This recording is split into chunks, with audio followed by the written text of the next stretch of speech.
जडादिसेवितं कपीतजम्बो फलचारु भक्षणम् उमासुतं शोक विनाशकारिकम् नमामि विघ्नेश्वर पादपङ्कजम्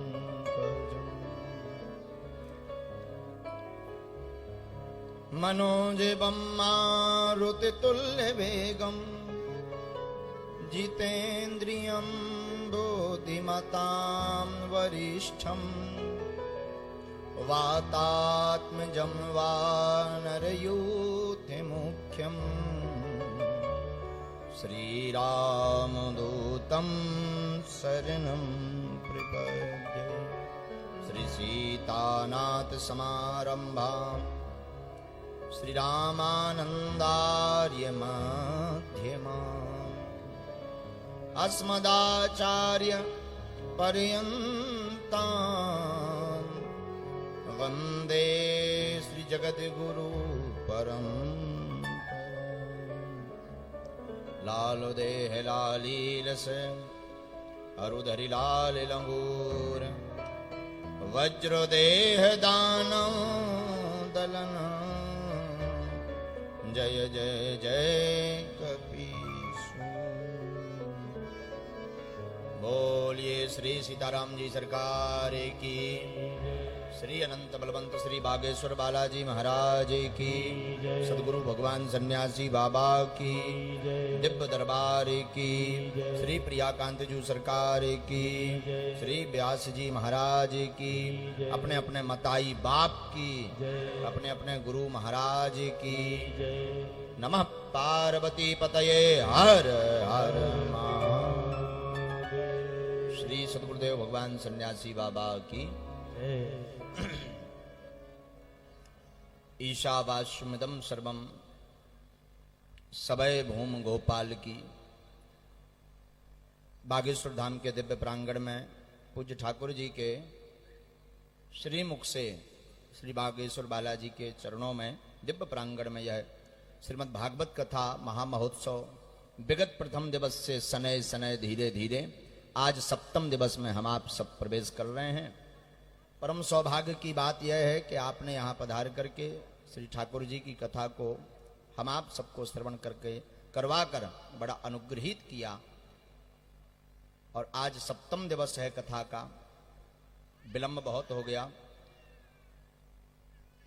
अंत में भगवान की कथा सुनकर के यही कहेंगे आज कथा के विराम पर, किसी के भी जीवन में आप जाएं या किसी को भी आप अपना बनाएं तो प्रभाव से नहीं अपितु उसके स्वभाव से अपना बनाएं। प्रभाव से किसी को अपना बनाओगे तो जब तक प्रभाव रहेगा तब तक तुम आओ, नहीं तो गड़बड़। जब तक गद्दी रहे, कुर्सी पे बैठो रहे, सो मानत रहे। और जहां प्रभाव से प्रभाव हटा सो वो भी हट जाएगा। तो किसी को भी अपना बनाए तो प्रभाव से नहीं स्वभाव से अपना बनाए। और ठाकुर जी की कथा सुनकर के यही लग रहा है कि भगवान प्रभावशाली तो हैं ही हैं, पर भैया स्वभावशाली भी बड़े विचित्र हैं। बोले क्यों? बोले अहो वकीयम स्तन कालकूटम। बकी नाम बकासुर, बकासुर की बहन का नाम है पूतना। पूतना मारने के उद्देश्य से आई, पर धन्य है ठाकुर जी का स्वभाव। स्वभाव कितना गजब का है कि उन्होंने मारने के उद्देश्य से आई, पर धात्रियोचा मां की गति देकर के शरणागति ले। को तुम्हें मारवे आए सो तुम मताई बाप बनाओ फिर होगा। तुम कहो भाई अच्छे आए मारवे तो हमारे बाप आओ, तो हमारी मताई आओ। तुम तो चार लठ मारो लाल कर दे हो। पर धन्य है भगवान का स्वभाव। कथा सुनकर के यही समझ में आया, भगवान प्रभावशील भी हैं और श्री ठाकुर जी स्वभावशील भी हैं। तो हम तो यही कहेंगे कि अगर ऐसा सुंदर स्वभाव अगर आपने जान लिया हो कथा श्रवण करके, तो लौट के ऐसा स्वभाव मिलना नहीं है। ऐसे ठाकुर जी के श्रीमद् भागवत कथा की शरणागति जन्म जन्म के लिए ले लो, ताकि ये स्वभाव की कृपा सदैव बरसती रहे। ऐसे हमारे श्याम सुंदर हैं, और ऐसे ही हमारे व्यास जी हैं। इसलिए स्वभाव से आप सब भगवान के चरणों से जुड़ें। और स्वभाव के लिए रामायण का भी एक बड़ा प्यारा प्रसंग है, जयंत का प्रसंग है। जयंत कौवा का रूप धारण करके आता है, जानकी जी के चरणों में चोंच मार करके भागता, भगवान तिनका छोड़ देते हैं। तीनों लोकों में जयंत जाता है, पिताजी के पास जाता, पिताजी से कहता त्राहि माम पाहि माम, बचाओ बचाओ। पिताजी कहते इंद्र क्या हुआ? अरे बोले को मारबे पाछे लगो। इंद्र तैयार होता है सामना करने के लिए। जब पूरी हकीकत पता चलती है, किसका बाण है? बोले राघव जी का। बोले भग जाओ नहीं तो दूसरो बाण हम छोड़ाई। तो तीनों लोकों में जयंत गया, पर कहीं शरणागति नहीं मिली। अब भगत भगत गए तो लागी दया कोमल चित्त संता। नारद जी संत हैं, उन्हें दया लग गई। देखो कथा व्यास और संतों का काम क्या है? दया करना। वो दया करके स्वभावश सालकार के चरणों से जोड़ना चाहते हैं। तो नारद जी बोले जयंत कहां जा रहा है? कौआ बनो जयंत बोलो ठिकानो हो कहूं तो बताइए कहां जा रहा है। जब बाण ले जा रहा हो सो जा रहा है।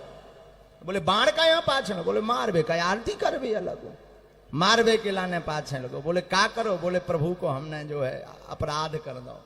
अच्छा प्रभु का क्या अपराध किया? बोले उनको बल देखवे गए थे।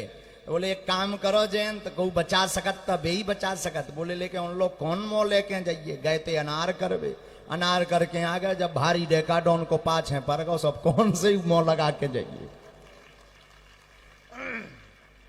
संतों के पास सब उदाहरण होते हैं, सभी प्रकार की परेशानियों का समाधान होता है। जो कथा करते हैं, जिनके ऊपर भगवत कृपा होती है, उनके संसार में ऐसी कोई समस्या नहीं जिसका समाधान हमारे भारत के संतों के पास नहीं। विश्व की ऐसी कोई समस्या नहीं जिसका समाधान नहीं। नारद जी बोले एक काम करो, तुम उन्हीं के शरण में जाओ। बोले भगवान पूछें कि कहाँ आए थे? तो कह दियो प्रभु हम आपका प्रभाव देखने आए थे। फिर भगवान पूछेंगे कि लौट के कहाँ आए? कहियो प्रभाव तो देख लो, तीनों लोकन में कहूं जगह नहीं मिली। अब तुम्हारा स्वभाव और देखने के तुम फिर से अपना रहे कि नहीं अपना रहे। जयंत खुश होगा, भगवान के चरणों में गया। तो हम यही कहना चाह रहे कि भगवान प्रभावशाली भी हैं और स्वभावशाली। और जयंत ने कहा भी फिर रामायण में, अतुलित बल अतुलित प्रभुताई, मैं मति मंद जान नहीं पाई। तो भगवान प्रभावशील भी हैं और ठाकुर जी स्वभावशील भी हैं।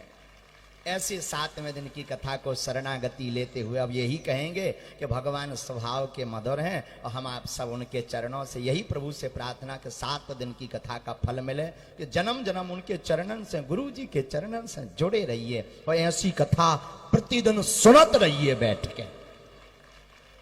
ऐसी भगवान कृपा करें। और जो भी परिकर से, महाराज जी के परिकर जो विराजमान है यहाँ बागेश्वर धाम के परिकर या दास से निश्चित रूप से 7 दिन में त्रुटि हुई होगी, तो मंचई से जो है बार बार दास हाथ जोड़कर करबद्ध हाथ जोड़ करके क्षमा मांगता है। और खूब आनंद आया। बिना समय गवाए हुए अब आपके पास जाकर के कथा का रस स्वादन करें।